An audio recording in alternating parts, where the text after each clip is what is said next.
The views, thoughts, and opinions expressed in this episode are that of the guest and host and do not necessarily reflect the values of sponsors or other associated organizations.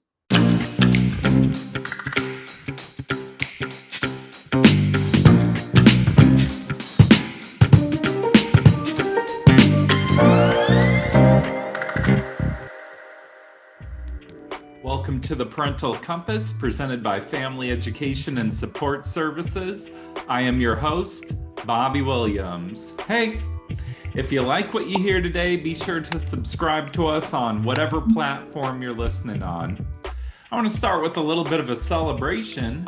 Family Education and Support Services had an amazing gala last weekend, so I just want to give a big thank you to everyone who helped make that such a big success. With children, we talk a lot about how we need to be strength-based with them, focus on the positive. But I think often we forget about doing that with ourselves. Our guest today is Brandon Miller. Brandon is the author of multiple parenting books, including Play to Their Strengths and Incredible Parents. He's also the CEO of an organization called 34 Strong. They do trainings with businesses to teach them how to be strength-based. There's a lot of crossover there. If you're interested in learning more about Brandon and his work, you can go to AnnalynBrandon.com. There's a lot of information up there. So today we're talking about how can you overcome your negativity and build on your strengths as a parent. Let's check it out. So changing diapers is something that I have yet to meet a parent who looks forward to this. My wife and I are the parents of 7 children, so one might imagine we've seen more than our fair share of diapers over the years. It was always a celebration when one would get out of diapers while the next one was there, so we didn't have 2 or 3 at the same time, which we did. But diapers, that would be a good example of the grind. It's a part of parenting. It's not going to go away, and it's something that we have to do. Compared to greatness, so we think of our strengths through the filter of what am I really good at? What do I enjoy? What brings me fulfillment? What am I deeply satisfied when I'm done? And so these parts of parenting start to take shape around I enjoy planning outings for my kids, or I'm fantastic. Put me in the tutoring chair. I am that parent. Or I love to organize the carpool, the lunch schedule, the chore charts. This is an example of things that bring strength to a person. And when we add genius, what we're really getting at is those parts of parenting, and you can play it into life, where we've invested probably years into certain parts of our activities or areas where we engage. And now we're known for this. We're recognized by others and appreciated for these areas of strength. Let's start with grind, because that seems like the toughest one. So we all have to change diapers. We have to do some basic things. But is there any way that you can make the grind more tolerable or just less of a pain? Yeah, there is. And so we like to think of the time in parenting as the great equalizer. All of us will spend time taking out the trash, doing the dishes, folding the laundry, the chores of parenting. And perhaps there's a way to even look at other activities that we think we're supposed to do. If I think I'm supposed to throw the most extravagant, amazing birthday parties, or I think I need to be the most organized and administrated parenting around my kids' chores, because you really should teach those kids responsibility. And perhaps there's these areas where I never feel like I can quite get the traction I'm looking for. It doesn't fit me.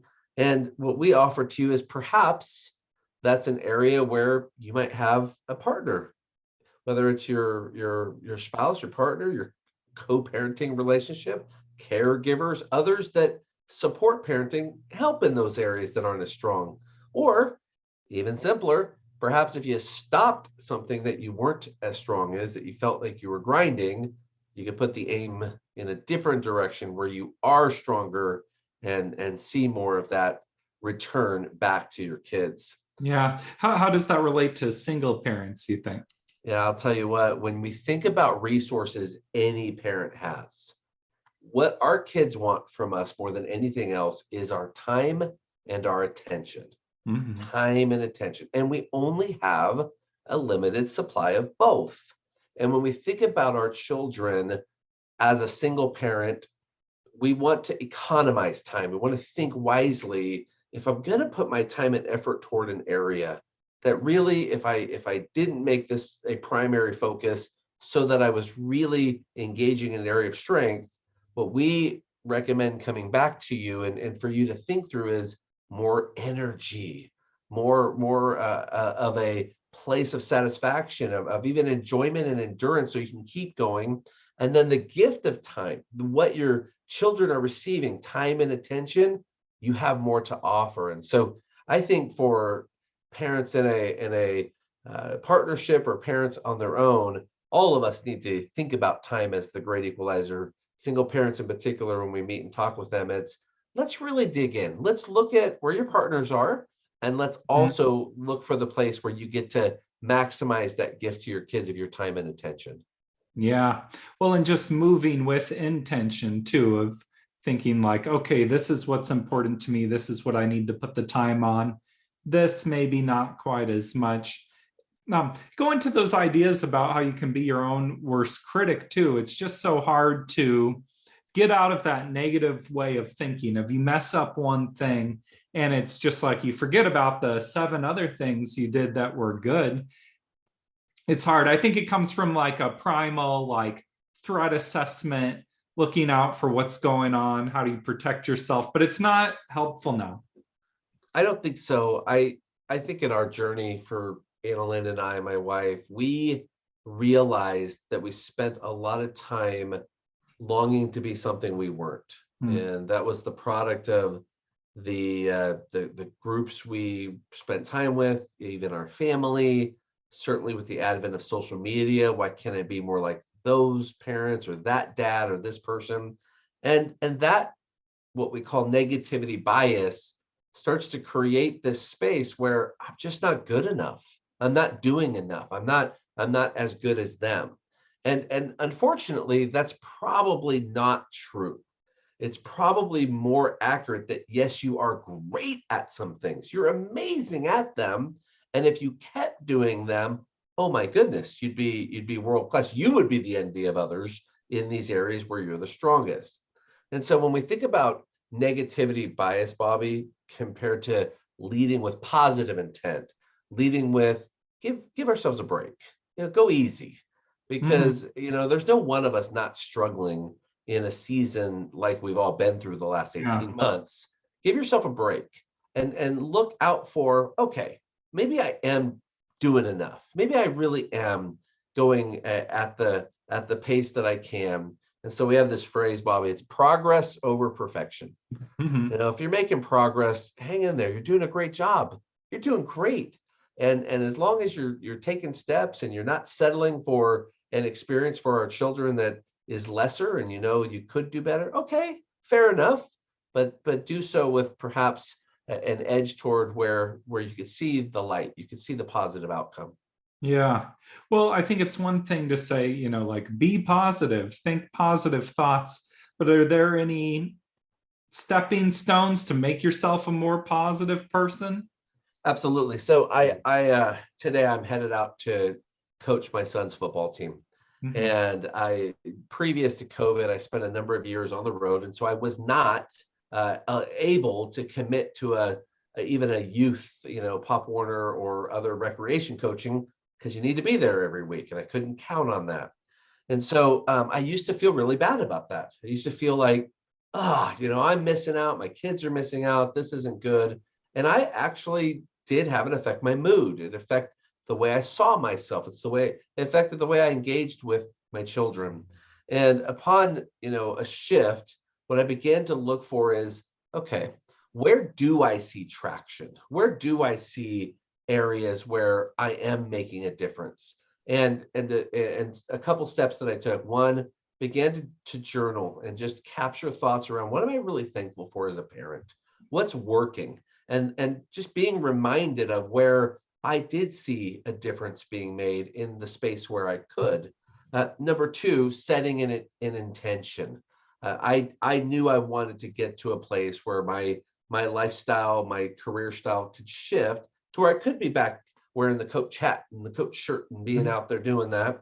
And so that intention, it took some time, but it came to be. So gratitude, setting an intention. And I would say third, be very careful who you give influence into your ears. Be Oh, very I careful. think that's a huge one. Yeah. Yes. Mhm. Because there are enough people out there that can pull you down. And what you're looking for are who are the ones that bring you true feedback. It doesn't always have to just be what's great about you. Yeah. True, constructive. Here's where I see you doing great. Here's where you can grow. I have found that is probably 80% of the fight, is getting clear on who you allow to influence you. Yeah. Well, there can be just so many negative people out there, people that are just sort of downers. And then it's like, well, I feel down too. Yeah, I have a rule that if they're a stranger and they don't know me, they don't count. Hmm. If, if, Totally. if, if it's this random person that's out there that just wants to say something critical, that's nice. You can do that. It doesn't count. It's not even on my scoreboard. What registers, what my spouse has to say, what my dearest friends, what my children have to say, Hmm. that carries a lot of weight. Those are voices I want to hear, not strangers. And if a source becomes too down, learn to filter, learn to consider where they're coming from. Totally. Well, then how do we get better about finding our strengths, or what are some examples of strengths, maybe? Yeah, so we use 5 clues, and this is a very simple litmus test to decide, is something I'm doing, when I've finished doing it, do I feel strong? And Hmm. if it doesn't make me feel strong, it's probably not a strength. So if I color in feeling strong, one, it's something that you're enthusiastic about. You're looking forward to it.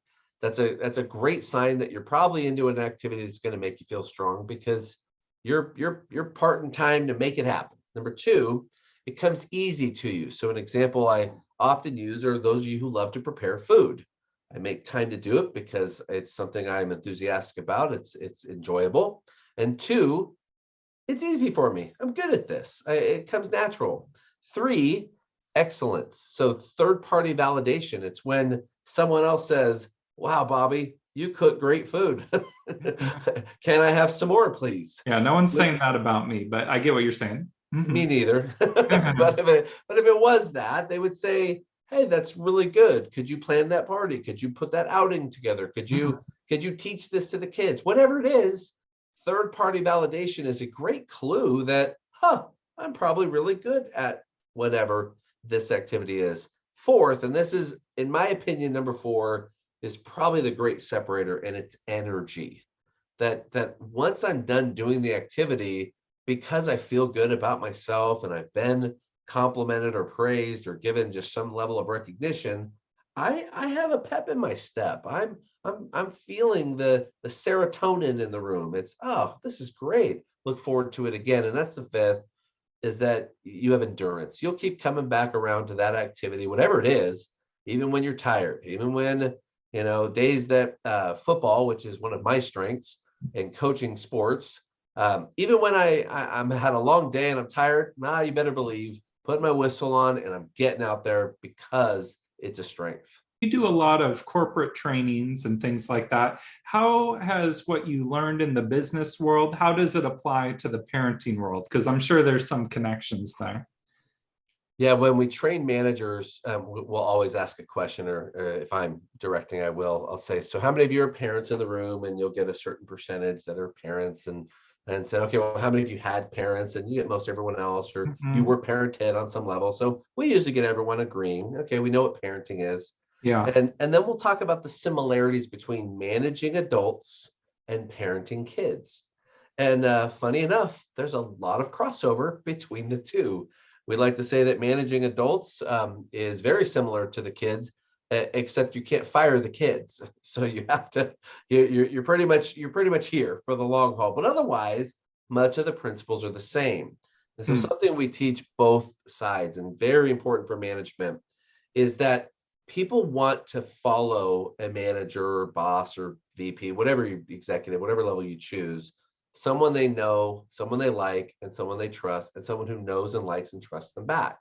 That mutual relationship. Humans are humans wherever you put us. So we want to engage with you when we feel that. And so we talk about 3 positions that are really important for a manager to keep in mind. And this is a position that I choose as an intention, but the person I'm leading gets to decide if I'm actually occupying it. So one of these 3 positions will always hold. Number 1, the advocate. This is where, Bobby, if I was your manager, you would think Brandon's got my back. Brandon's in my corner. Brandon clears a path for me. If I go to Brandon and tell him, hey, I really would like to promote, my answer would be, let me help you. Let me find a way to get you there. Or if that promotion isn't possible here, well, Bobby, let's find a path where we can prepare you for your next adventure. Maybe not here. Both are okay. That's an advocate where you feel like, wow, you're really invested in my success. And the answer for any great boss should be, of course I am. Because if you're successful, I'm successful. This is reciprocal. I win when you win. Well, the second way that you might see me is your adversary. This is where you actually start to feel like we are in competition.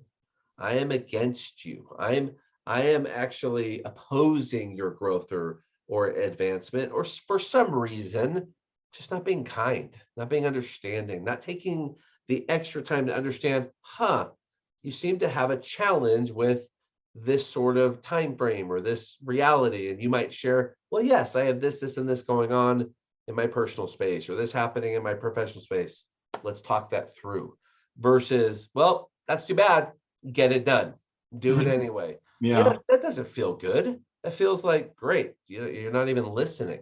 So adversarial, interestingly enough, for kids, we like to say there's 2 things that every kid wants from their parent. One would be they want to know that we are loved, and every child wants to know, do you love me? And then secondly, every kid would love to say, hey, can I have everything I want when I want it? I mean, every kid would love to have that. So a great parent is going to say, yes, I love you, and no, you can't have everything you want because I love you. And sometimes that'll feel adversarial because you do need to be the assertive. You got to hold them accountable. Exactly. That does, though, in the course of time, show itself as, no, that's actually being an advocate. That's caring. That's wanting. So the third position, Bobby, is actually the worst. It's the worst for parents. It's the worst for management, and it's ambivalence. It's where you don't know where you stand with me from one day to the next. And so one day you're like, oh, wow, Brandon called me into his office, and it was fantastic. I felt like, I was the most valuable employee. And the next day he's not even looking at me, and we're not even talking. No eye contact. What's going on? And ambivalence just, it creates unsteady ground. And in that space, both adults who are in the workplace or children, they begin to falter because it creates confusion. And a simple phrase we use for managers is, confused minds do nothing. They don't advance well, and that happens on both sides. So ambivalence is where if you're stuck there, it's an area where, be careful. You'd be better off being an adversary than ambivalent. Yeah. If it's adversarial, they know where they stand. It makes me think about how anxiety is just not knowing what the future holds. One of the worst things a child can go through is neglect. Like that just has such a lasting impact, and that ties into ambivalence and what you're talking about here. I'll tell you what, Bobby, when we talk to people in the workplace, the worst experience they describe is neglect. It's what we call an uninvolved manager. Where they just say, he just doesn't care anyway. He doesn't talk to me. He's not here. And you can hear, especially if in their childhood they had some experience with this, you hear it come through as a cry for help, as a cry for, just give me something. Just give me something. Give me attention, because it is the worst thing you can do to a child. And it's coincidentally the worst thing you can do to a team member is just ignore them. That's not a healthy place to be.